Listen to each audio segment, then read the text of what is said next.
On today's episode of Quest, Chloe Bown from Take.a.zen.x returns to the podcast.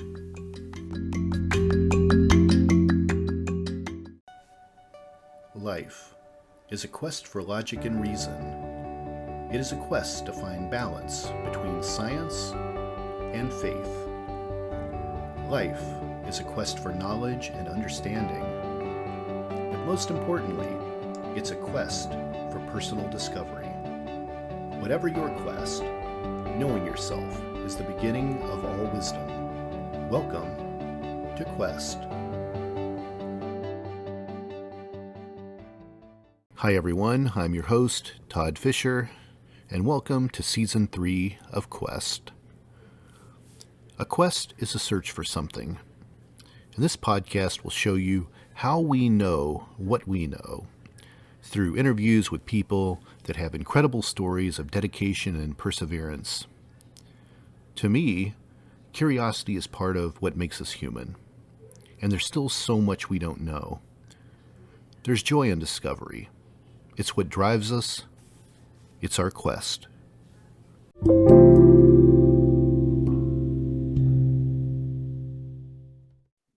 Hi, Chloe. Welcome back to the Quest podcast. Hi, thank you for having me back. So I am excited to have you back. You know, I had to go back and look at the records on this. We recorded on July 2nd of 2020, and the episode aired. Yeah, it's been a while, right? And it aired on July 27th of 2020. This was right after COVID, right?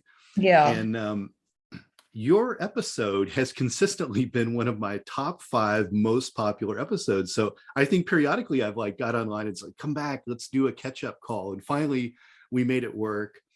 And I just kind of wanted to get people caught up on where you were at because your story was so compelling. And we're going to get into, some of what we talked about before and a lot of new stuff today. But since that time, catch us up. What's been going on? You've had a crazy college experience, right? Yes, indeed. I mean, it's hard to even know where to start. I mean, that summer, COVID summer 2020 was, I think, a turning point for me in a lot of ways, because I was pretty unhappy with my college experience up until that point. And that was really independent of the pandemic. I was just not loving it. I wasn't loving my experience at Tulane. I was going through personal stuff and I just wasn't really content. So in a way, I kind of felt like the timing of the pandemic sending us home worked to my advantage. Obviously, I would never wish the series of events on anyone, but it was more just sort of I needed that time to pause and really reevaluate things. And then I was supposed to go abroad that fall for my junior fall semester, which I was really looking forward to, kind of to get out of my Tulane bubble and meet new people and immerse myself in French culture, because I was minoring in French here and didn't get the chance to do that. So that was definitely a bummer, but I do think it made me kind of look around and appreciate the things about my experience here in New Orleans that I was probably neglecting before for whatever personal reasons. And yeah, I just when I look back on it, I do think that was an important turning point for me, because it made me start to just reevaluate what I wanted to get out of my time and be super intentional about the things I put energy into. And Take.a.zen.x was one of those things. Right. So since then you've graduated now. You're technically right now, as the airing of this podcast, you're still in Louisiana, but you actually technically have already kind of graduated and you're just waiting to walk with your class. So Correct. So you did make it through college, so that's good. I imagine a lot of people dropped out and probably never went back, right? Totally. I mean, it definitely felt real surreal to see my diploma. I actually just got it like a week ago because it took a while to like process. They just sent it to me, but definitely felt surreal. But I think it kind of won't entirely set in until the rest of my friends are, going through it with me, and I'm actually going through the motions of like having the ceremony. But it definitely is a relief just to know that like I did that and I can at least put the academic component of my college experience behind me and tied it up with a little bow. Right. Do you think so? You're from New York. Do you think there's a difference of opinion of COVID or how it's treated differently between the North and the South? Have you seen a specific way in which maybe education or government or anything like that maybe handles or treats or takes seriously the virus? Oh, absolutely. It's really a difficult adjustment even pre-COVID. Just the way of life here is so entirely different. There's just an overall lack of urgency in all things here, which is like nice in many respects because it slows you down and um I think kind of makes you look around and appreciate your surroundings a little differently. But when it comes to things like COVID, it's like you want that urgency to feel safe and secure. And I definitely felt, especially last year before I was vaccinated, I felt pretty unsafe in certain moments, just kind of like walking around, seeing people not wear their masks or not take it super seriously. I mean, New Orleans is a pretty liberal city within a conservative state. So it, like, all of the urgency was kind of concentrated in my area, which was nice, but still compared to what it was like at home, I felt like it was very lax. Right, right. You also had hurricanes to deal with during your college experience. Talk about that a little bit. Oh my gosh, yeah, multiple.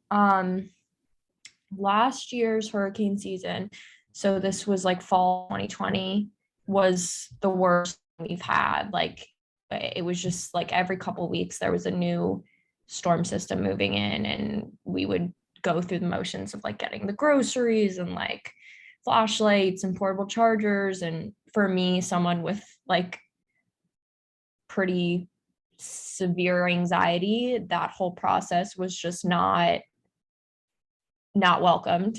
And even though, you know, everything, 9 out of 10 times, everything was okay and nothing too crazy happened, just going through the motions of it was very stressful. Um, and none of them got us evacuated though. This fall, or I mean end of August, when we had Hurricane Ida, that was the first time in all of the storm we've had that we actually all had to like get the heck out of here, because it was very clear that it was going to be just as powerful, more powerful than Katrina. Right. So it was very scary. I produce another podcast called The Karate Priest, which is a Catholic priest who's a martial arts expert. And he has interesting ways of addressing the audience. And he is in Homa, is where his parish is. So that was like a direct hit. That hurricane was a direct hit. So we couldn't record for nearly 3 months because they just literally had no communications, and they were trying to rebuild. No. And it was amazing to hear his story about it. Yeah, absolutely devastating there, because New Orleans, as much as, we were hit for sure, the sense of urgency is always to restore power and restore resources to the city. It's never to like restore that to sort of the outer suburbs or like rural parts of southeastern Louisiana. So places like Homa were really got the short end of the stick in relief efforts. And I actually last semester one of my classes, I was in an environmental biology class, and my teacher gave us an option, which I really thought was amazing of her, gave us an option of taking a Saturday to do hurricane relief efforts instead of one of our tests. Like if we opted into doing the service day, we got an A for one of our tests of the semester. And so I and a few friends drove out like an hour and a half out of the city to like deep in the bayou. And we basically just cleaned up someone's backyard. Like there were just trees, like it was about a month, yeah, like a month after the hurricane, or 5 or maybe even 6 weeks, and nothing had been restored. Like New Orleans at that point was basically okay. It was basically back to normal. There was some debris, but it was very, like everyone was on track again, like restarting their lives. But in this area, it was like, it looked like it had hit yesterday. It was really Wow. scary. Yeah. Yeah. Wow. Incredible. Yeah. What a weird 2 years it's been for you. For Yeah. sure. It's an understatement, right? Right. So you're going to, so you got, what did you get your degree in? So I got a bachelor's of science in psych and a double minor in French and sociology. Nice. And you're going back to New York, and you're going to be working for an app called Chill Pill. Is that right? Yeah. Tell the audience about Chill Pill. What is this app? Okay. So the app isn't out yet. I mean, by the time this is released, it still won't be out. Our plan is sort of, I think, spring, potentially May. Sure. But yeah, basically I work for a startup company that I found in a very random way. Someone that my dad used to work with backs a lot of like mental health startups and nonprofits. And my dad had mentioned that I was super passionate about mental health advocacy and kind of connected us. And then he was like, "Oh, I want you to meet this young founder of a startup that's developing an app for Gen Z women's mental health." And after I connected with my now boss, Haley, I just became super obsessed with her whole business idea and plan and concept. And she was looking to hire someone with a psych background to kind of manage the community side of things, because she and the majority of the team were focused on the like the engineering side of things, just getting the app to a workable form.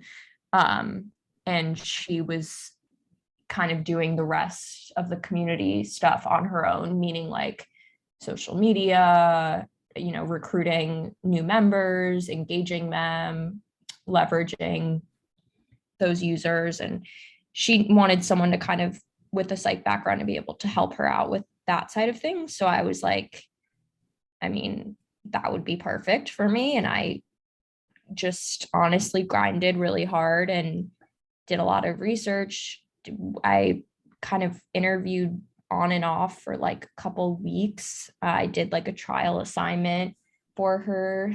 And, as a startup company, your first few hires are very important. Like it's not like she has an endless budget to just pay people to do random tasks. So she obviously was taking her time, getting to know me and like my capabilities. So when I was eventually offered the job, I was really, really excited and just did not take it for granted. Like I was like, this is a position, even though it's a startup and could potentially flop, this is a position that is going to be really valuable for me. So Right. I was really excited to take it on.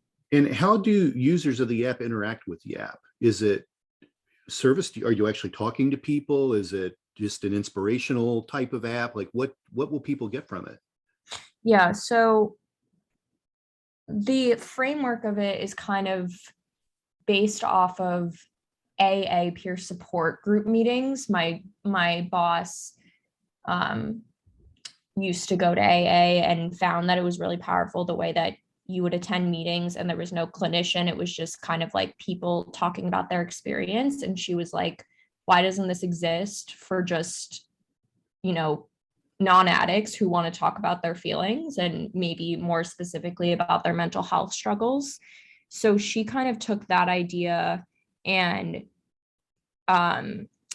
incorporated it with the growing virtual therapy trend right now. And it kind of became, she kind of envisioned it as like a place where specifically young women could go and connect with other young women who were experiencing similar things to them, but it's completely anonymous. You choose like a username that's like not connected to your real name, and then you choose like an avatar for a profile picture, and then you basically just like interact with these other users. There are support group meetings that you can attend that are led by other community members, are audio only. So you go, you and you can unmute to share, or you can just be muted the whole time and listen.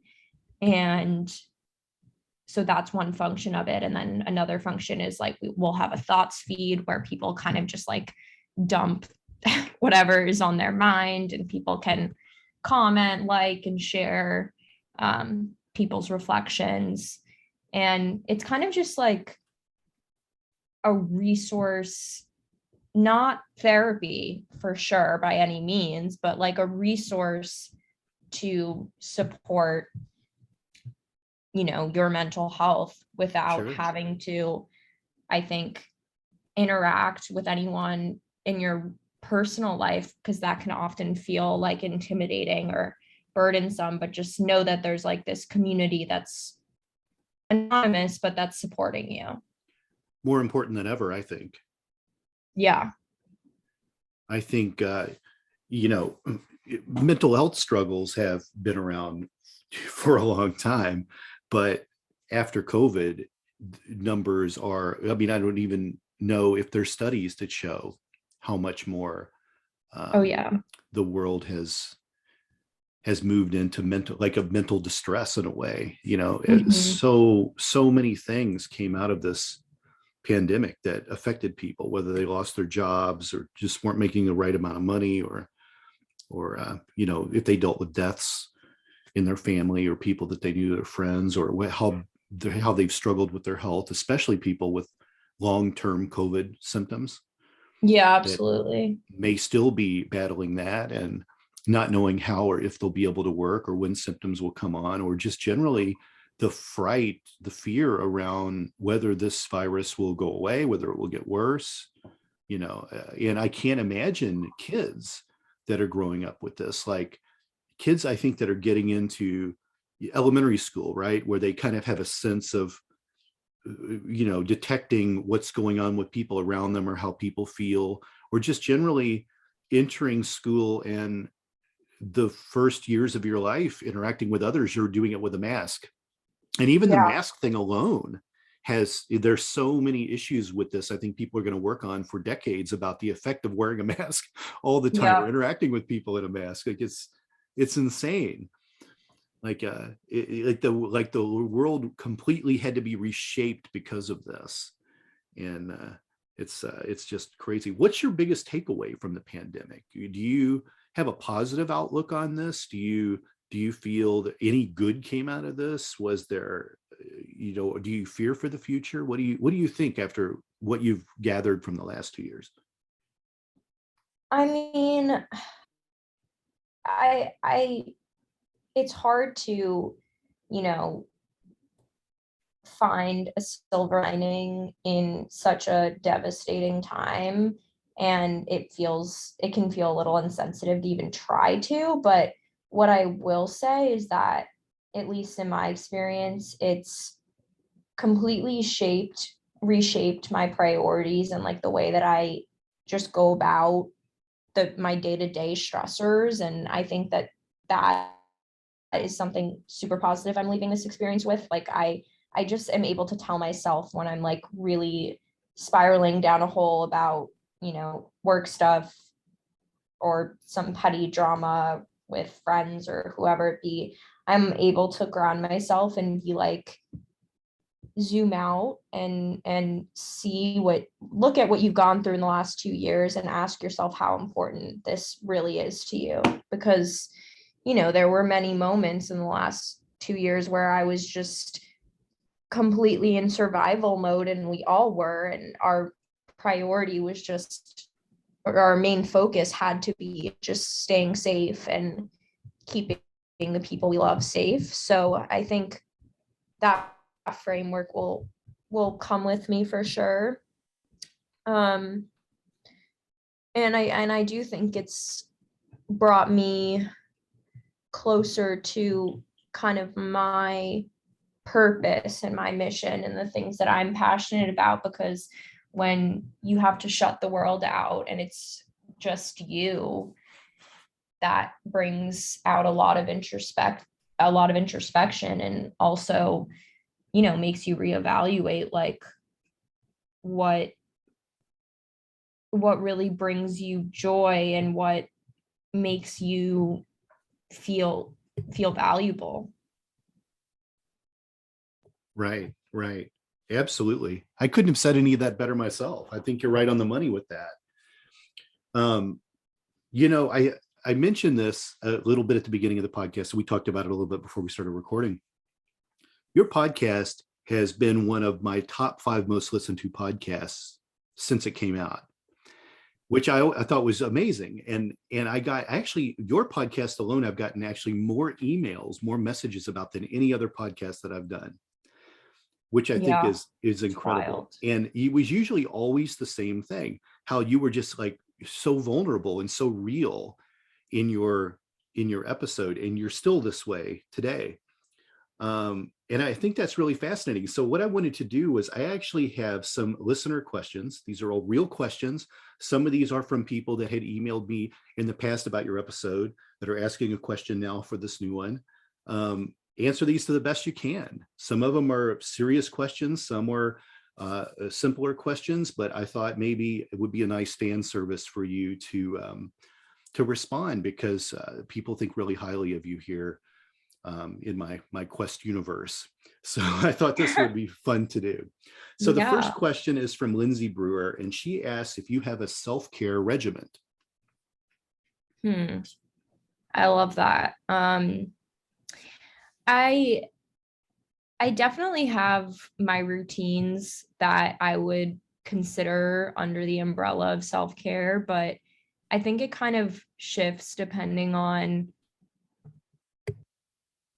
what my needs are during that time / like what's going on in my life at that moment. But some of the more general ones, I like to be vigilant about like my skincare and taking care of just like the things that you feel like you can control to nourish yourself, whether that's like, cooking a healthy meal, washing my hair, taking care of my skin, drinking a lot of water, stuff like habits like that. I try to be pretty vigilant about especially when I'm struggling, because I feel like that's when I'll benefit the most from them. And then, something kind of more silly, but just has always helped me is I always like to watch something like a TV show, something that's not too serious before I go to bed, so that I can like take my mind off of whatever's been on my stressing me out that day. Or because I think it's like, it's definitely easy, especially these days with technology at our, to just like go to bed with such a heavy heart and such a kind of restless mind. So I try to just distract myself before bed with something kind of thoughtless. Sure. Do you have it every day that you do that's consistent? Do you say a prayer or meditate or do yoga every day, or is it just kind of change it up based on how you're feeling? Yeah, I kind of changed it up. Like I mean, some of the practices that I was just listing off, I do every day, but like in terms of, I don't have a daily meditation practice, which is most people find kind of surprising given like my mom is such a serious yogi and also like just given everything really about me, but I'm not opposed to it in any way. It's more just like I've never been able to actively um make it a daily thing. But yeah, I mean, I'm trying to think, not really. I kind of like some days I'll feel like doing a yoga flow, other days I'll feel like going on a walk for my movement, or some days I won't do anything because I'll be too tired, you know? So it's like it really depends on what I'm feeling that day. Sure, sure. I often wonder if people have self-care regimens that are in the morning or in the evening. Do you think there's a time when people do it more often? For me, I like always kind of anchor towards the evening, but I think that's also I think just because I'm not really a morning person and I feel like I'm more myself as the day goes on, so I'm like in a better place to like do those regimens, but I think it kind of just depends on like the way you orient yourself, and I've been trying to incorporate more into my mornings recently, especially now that I'm doing this remote work, because it's so important for me to kind of like craft that structure, because without it I'm just sort of floating. Sure, sure. See, I don't sleep much myself, and I find myself writing into the night. I like to create and write at night for some reason. Maybe it's quieter. I don't know what it is, but I've always enjoyed writing well into the night. But my mornings, and when I say mornings, I mean probably not before 10 a.m. Yeah, for me, but my mornings are coffee and contemplation. That's yeah, my time where it's, 2 hours of the phone will not be on. I don't take a call or schedule a meeting before noon. And it's prayer or it's meditation or it's contemplation and mixing in busy work, checking emails and things like that. That's what right, I'll do, is a very relaxed morning. And then at the end of my writing night, I'll unplug with like a silly TV show. It's got to be The Office or Scrubs or Seinfeld. You know right, what I mean? It's got to be something that gets my brain completely disentangled from what I've been working on to totally. end. That's me. So our next question is from Amanda Ferguson, who asks, was it harder for you to be in college during COVID or being in New York City during COVID? That's actually such an interesting question, because I mean, in some ways, it feels like apples to oranges. Like, how can you even compare the two? But in another way, you know, I also see that thought train. But I think that the experience of being in college during this time is entirely unique and will definitely shape the rest of my adult life. But I think because of who I am as a person, like my temperaments, like I was never the biggest partier. I was never like the most social, and I'm pretty introverted just by nature. Like the actual logistical impacts of the pandemic were not so disruptive to me the way that like it was to other college students. It was more just like the anxiety of like having to, be weary of catching it that was on my mind, and the uncertainty of it. But I don't think it was as disruptive to me as it was to, maybe a stereotypical college student.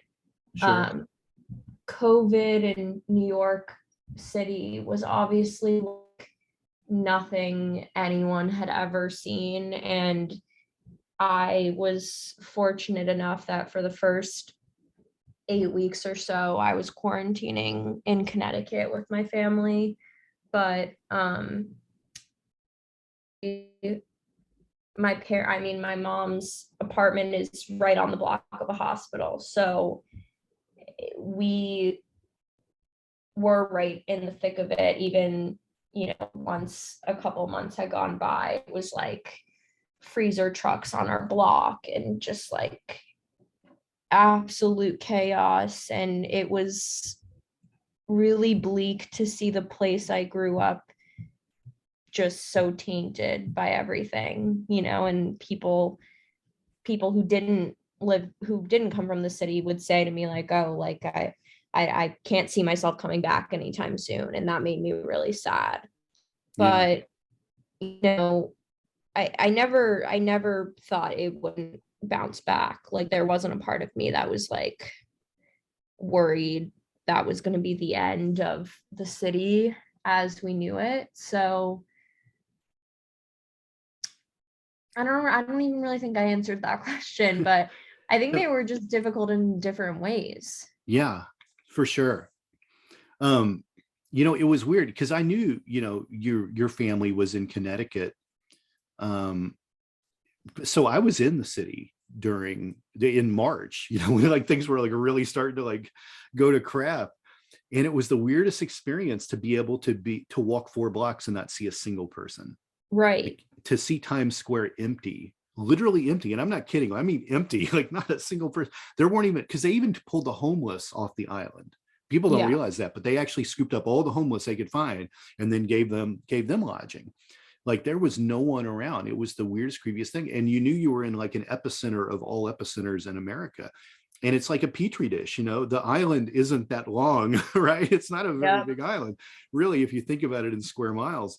And literally everyone is stacked on top of each other. That's the way it is. So the creepiest, weirdest experience to be there when it was like a ghost town. It was like you couldn't have made a movie like this. Like it was just the creepiest, weirdest thing. Yeah. And I mean, my dad was there alone, which was honestly really hard for me just because I was like, not only like just like missing him because I didn't see him for a couple months, but just the fact that he was like held up in his apartment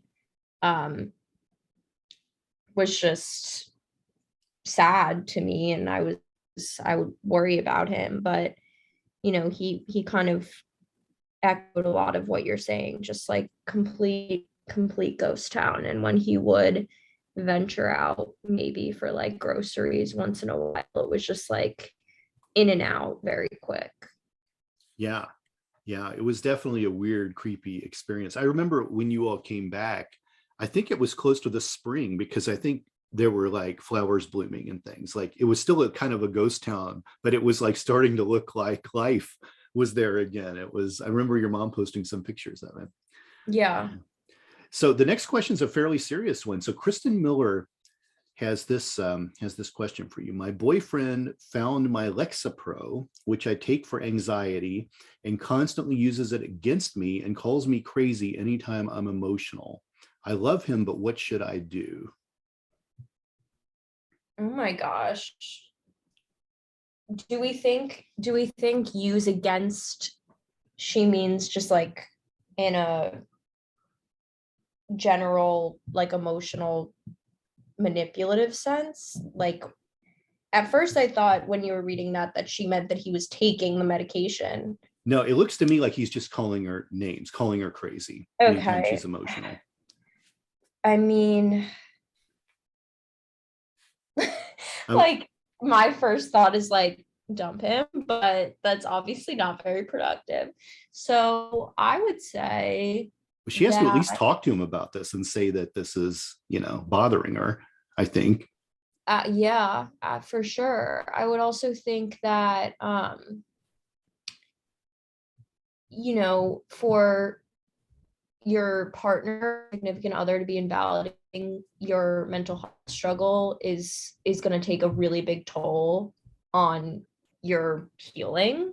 And above all else, you're going to want to be focusing on that. And so first of all, communicating that, which can obviously be hard, just even the littlest confrontation between, the closest people in your life can be very difficult, but like communicating that like that is going to take a huge toll on you and your relationship is Yeah.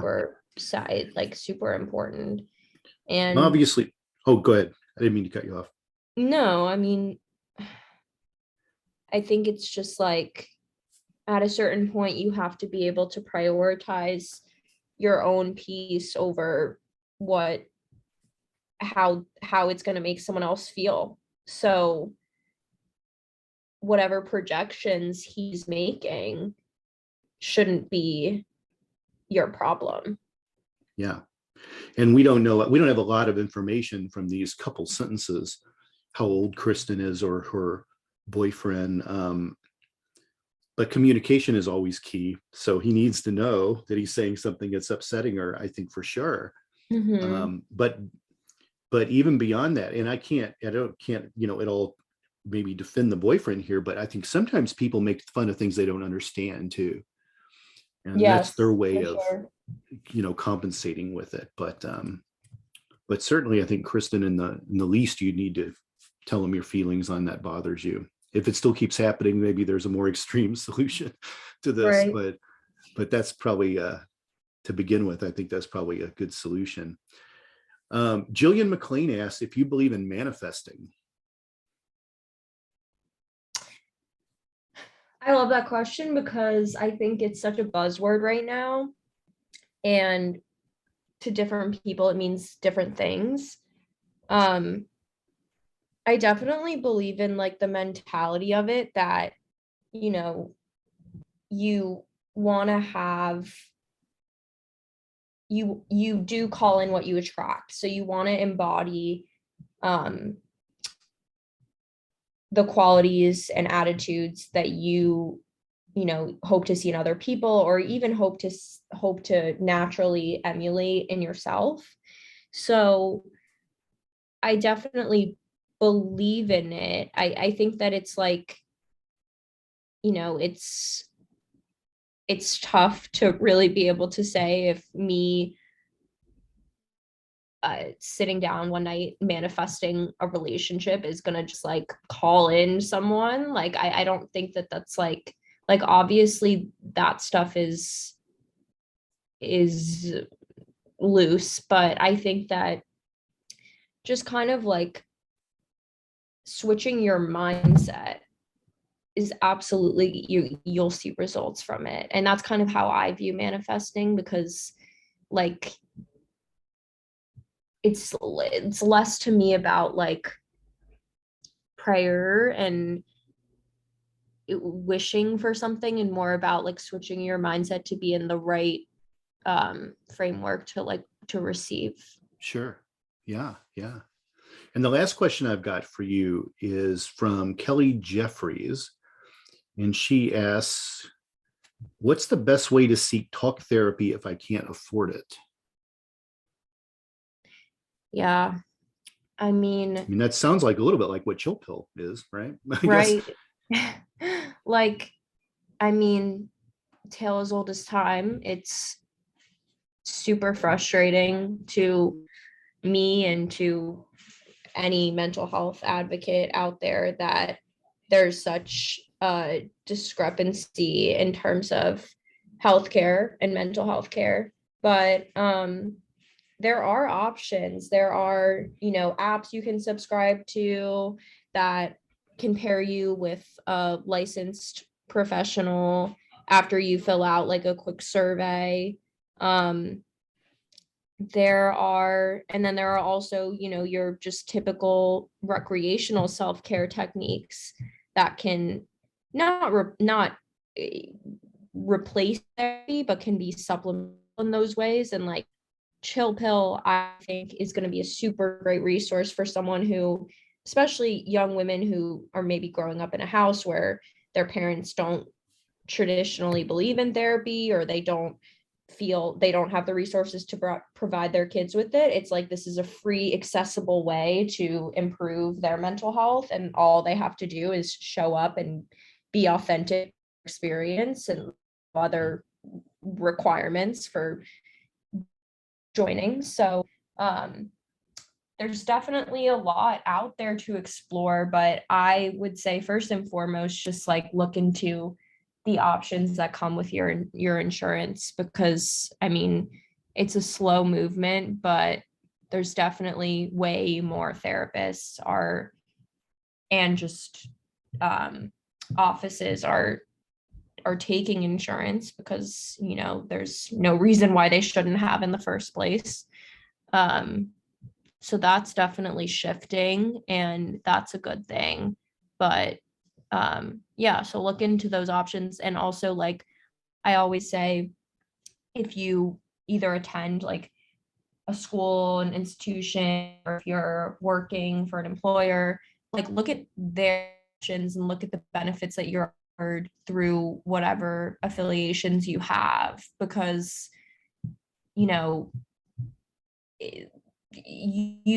there's an obligation, I would say, by the systems that we take part in to give us those resources. And the tides are definitely shifting on that too. Yeah. Well, I'd like to thank all those listeners for these questions today. Hope that was relatively painless to do. I think there were some great answers given, for sure. What's the future of Take.a.zen.x? I mean, I don't know if I can say, but because I'm kind of just taking it one day at a time. I'm not really, now that I have this job at Chill Pill, I've kind of been using Take.a.zen.x as my less of a professional resource, I guess, and more of just like my personal diary, because people respond to that. They appreciate that. And it's also therapeutic and cathartic for me. So I started to focus less on like how many followers I had and how many likes I was getting, and more on just like putting out content that like I served me and I felt like would serve other people. Yeah. I like it. You still put out great stuff. Last night, I caught your Instagram story, and you mentioned watching Euphoria. So we have that in common. So I want to get into here at the tail end of the podcast. I want to talk about Euphoria for a minute. Oh goodness. So I have to say, I wasn't sure they could top the first season. This second season, I feel like I either need to smoke a cigarette when the episode's over, or I need to do a shot or something, because I need like a full week to decompress. There's no way I can binge watch season 2. It's intense. Absolutely. So my first question is, is this representative of Generation Z? Like, how crazy is, I hear people tell me that it's right on the money. This is what we go through. This is what our world is like. And other people that say this is just a bunch of sensationalized hooey. You're closer to Gen Z than me. What is going on here? What's the appeal to this show? How is it grabbing viewers like it is? How is this thing so immensely popular? I think that it takes emotions and feelings that are very real and spins them into circumstances that are not real, if that makes sense. Like, I think that the struggles that each character is facing is something most viewers can access in some capacity.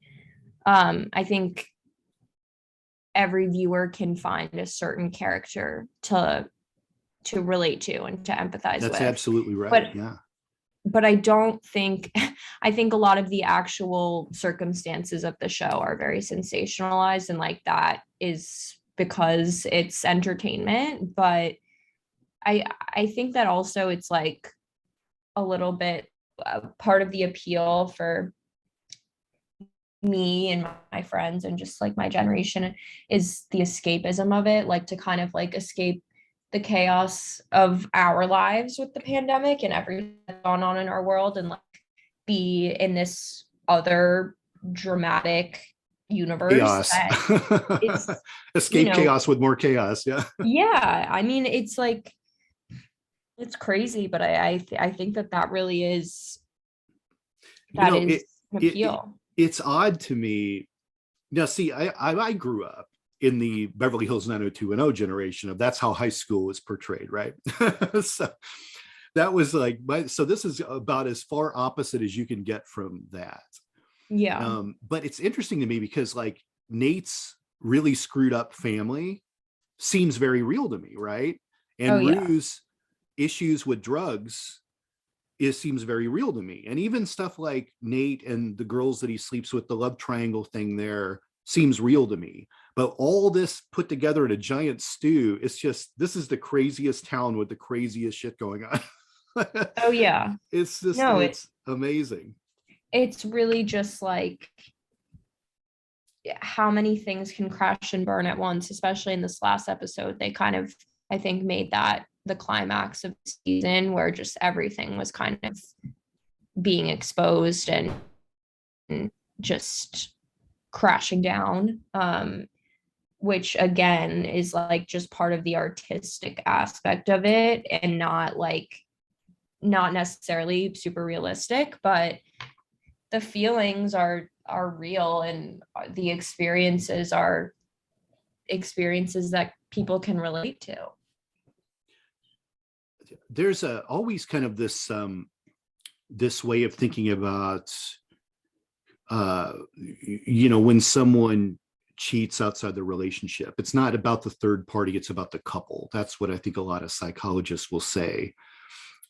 In this situation with Nate and all the women that he's been with in this show, who is there a villain here?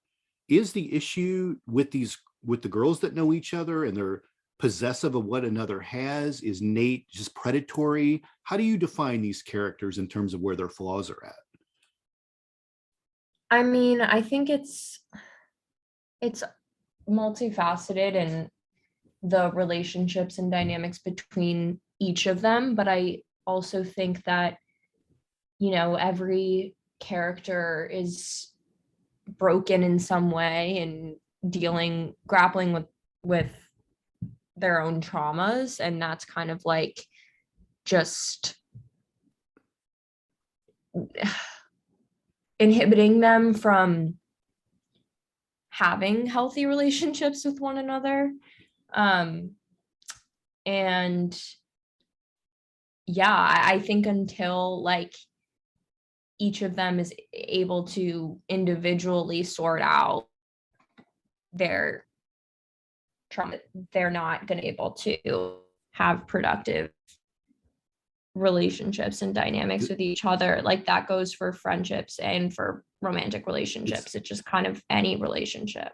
Chloe, this is a podcast all on its own, a psycho-analyzing every episode of Euphoria. It's because for me, it's not a sort of mind-bending for me, and I like to think about that, particularly coming from an entertainment writing background myself, to get to the backstories that go into these characters, what make them what they are. That's why I really liked, Cal's backstory happening, because it answered so many questions about the first season, and so much about his family. I and liked so much that a lot too. Yeah, like that was just, and you knew that Sam Levinson had to have been thinking about this in season one, where this was going to finally bubble to the surface at. And it's such a cerebral show for me. And it's very visually appealing this season, all shot on film. It looks gorgeous, and it really puts you in it. And it's quite amazing. But I wanted to just take a minute at the end of the show and see what your feelings were about that show and get into a little psychobabble about it, I think. Yeah. Well, I appreciate you coming back. So let's go ahead and make an appointment for 2 years from now to come back again. No, hopefully we'll talk before then. But I'm always happy to talk to you here. I do hope you come back more often. And all my best with Chill Pill and Take.a.zen.x, and just keep putting your beautiful words out there to people. And I know it means a lot to so many people. And you're an important person in this world right now, and you're not afraid to be real in how you talk about it. Thank you. That really means a lot. And I think it's easy to feel like in this digital age that what you put out there gets lost because there's just so much there. But, what kind of keeps me going with it is knowing that if one pair of eyes sees it, that's enough. That's making an impact. That's making a difference. And yeah, I mean, it's always going to be tough. You yearn for that validation, but finding that validation from within too is a really important life skill I've learned. For sure. For sure. Well, thanks for coming out today, and we will talk soon. Yeah. Take care, Chloe. Bye-bye. Thank you.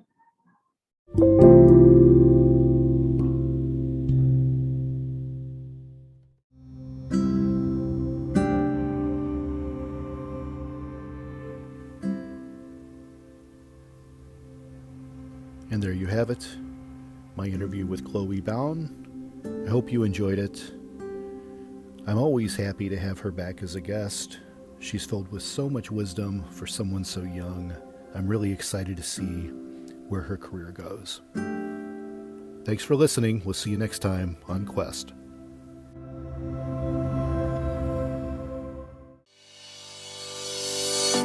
Thank you for listening to this podcast. Please be sure to rate and review this episode. This podcast is produced by Todd Fischer and distributed by Metacortex Publishing. This podcast is copyright. Any previously trademarked or copyright content is used by permission. Information and opinions stated in this podcast should not be construed as medical advice. Please be sure to visit the official website for the International Association of Metatomics at metatomics.org or find us on social media for other unique content.